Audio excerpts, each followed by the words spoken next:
오늘은 저희 알쓸물치 아카데미 초급 과정이에요. 오늘 요거 싹 다 할 겁니다. 학회를 좀 다녀보셨는지 모르겠는데 다른 데 가면은 요거 하나하나 다 2주씩 해요. 거기 가면은 처음부터 다 하거든요. 해부학부터 시작해가지고 싹 다 하는데 저희는 이제 그런 거 싹 다 빼고요. 군더더기 다 빼고 정말 딱 핵심만, 이론은 이거 모르면 안 된다 하는 것만 딱 하고요. 실제로 내일 아침에 바로 쓸 수 있도록 그런 핵심 테크닉 위주로 알려드리도록 하겠습니다. 환자나 고객분들 볼 때 이런 이야기 많이 하잖아요. 케이스 바이 케이스. 각각의 이제 사람들이 모두 다 체형도 다르고 움직임도 다르고, 만약에 다쳤다 하더라도 다친 양상이나 다친 정도나, 그리고 사람마다 회복력이 다 다르기 때문에 이거를 한 명 한 명 다 케이스 바이 케이스로 평가하고 다 다르게 접근을 해야 된다라는 게 케이스 바이 케이스예요. 이게 맞는 말이에요. 근데 만약에 그렇다면 내 나름대로의 경력치를 가지고, 경험치를 가지고 이런 환자들은 이렇게 하니까 좋아지더라 라는 이런 경험치를 가지고 루틴을 만든다, 이거는 잘못된 걸까요? 아니면 이렇게 한번 물어봅시다. 정말로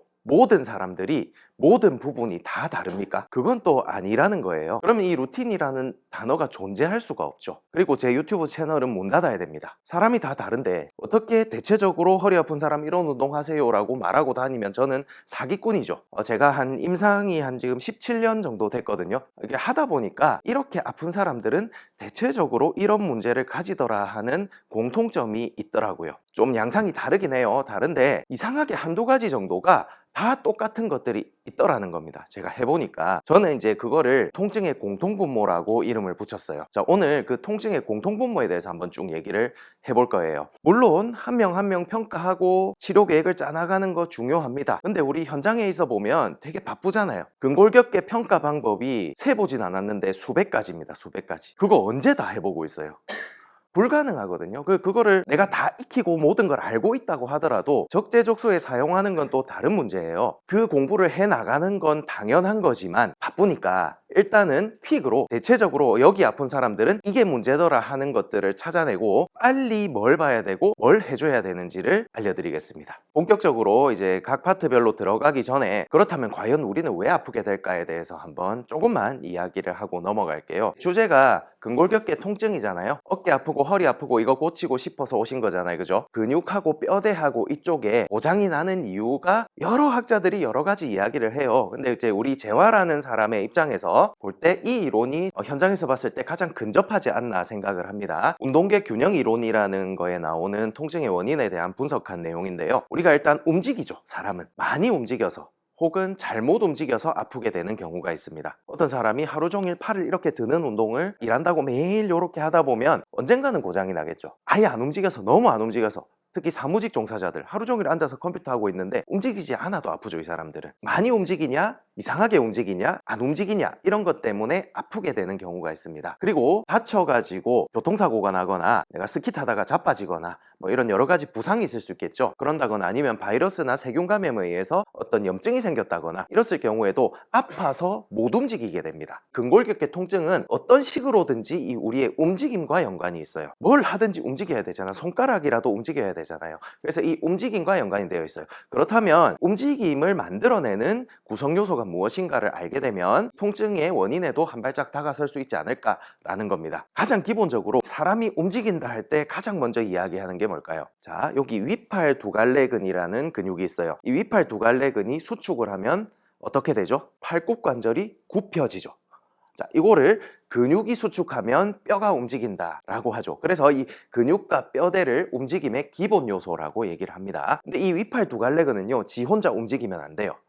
누가 움직이라고 시켜야 돼. 여기서 명령이 내려와야 돼요. 머리에서. 그래서 신경줄기를 따라서 이 전기 신호가 여기에 도달을 해야 여기에서 화학 반응이 일어나면서 수축을 하게 됩니다. 근데 지 혼자 스스로 수축하면 이거는 병적인 상태예요.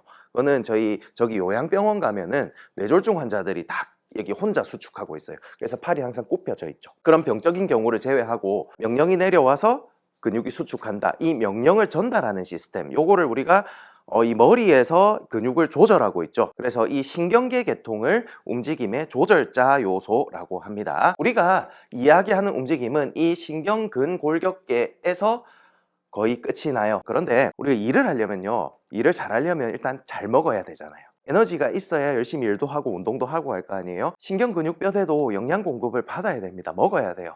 안 먹으면 애들이 질이 떨어져, 자꾸.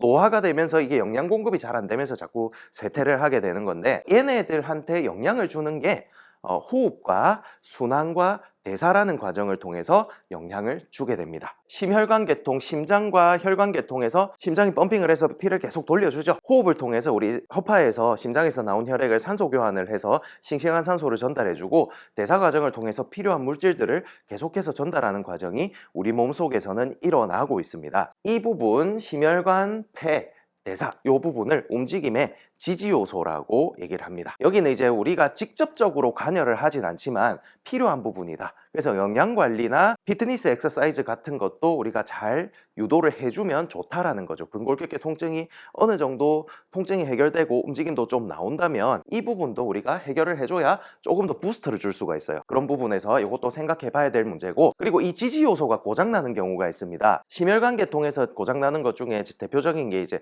협심증 약 들고 다니시는 분들 있죠.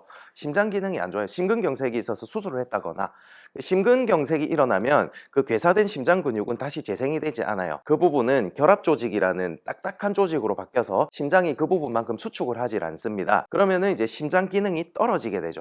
심장 기능이 떨어지면 순환에 장애가 생기는 거고, 호흡에서 제일 문제되는 거 COPD라고 혹시 들어보셨나요? 만성 폐쇄성 폐질환이라는 여러 가지 질환들이 있어요. 만성기관지염이라든지 이런 게 있는 경우, 그리고 대사계통에서 제일 유명한 게 당뇨병이 있죠. 기저질환을 가지고 있으면 이 문제가 생겼을 때 잘 안 낫습니다. 회복력이 굉장히 느려요. 자, 우리가 하는 것들, 우리가 운동을 시켜주고 도수를 하든지 마사지를 하든지 이런 행위들은 우리 몸의 항상성이라고 하죠. 이 자연 회복력을 최대한 끌어올려서 자가 회복을 돕는 역할을 하는 거죠. 스트레스 받는 요소를 줄여주고 없애주고, 이 조직이 스트레스 받지 않는 상태를 만들어서 회복을 할 수 있도록 도와주는 역할이 재활에서 하는 일이다 라고 생각을 하는데, 그게 잘 안 됩니다. 스트레스 제거를 해주더라도 영양이 잘 안 가니까 빨리 좋아지지를 않아요. 자, 그런 문제가 생긴다. 이 세 가지 요소, 기본 요소, 조절자 요소, 지지 요소 중에 하나라도 문제가 생기면 움직임 전체에서 틀이 깨져버리게 되고, 잘못된 움직임, 질이 좋지 않은 움직임이 계속해서 발생하면서 결국 이게 통증으로 되더라 라고 이야기를 하는 겁니다.